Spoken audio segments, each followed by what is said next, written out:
Stand up comedian Kunal कामराच्या अडचणीत वाढ झालेली आहे, कारण कामरा विरोधात मनमाड पोलिसातही गुन्हा दाखल करण्यात आलाय। शिवसेनेचे शहर प्रमुख मयूर बोरसे यांनी कामरा विरुद्ध तक्रार दाखल केली।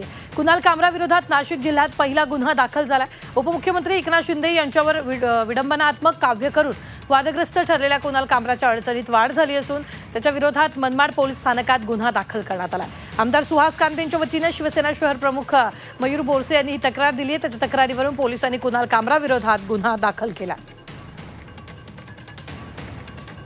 तर रायगडमध्येही तर कुणालवर कोणत्या कलमांनुसार गुन्हा दाखल करण्यात आलाय पाहूया।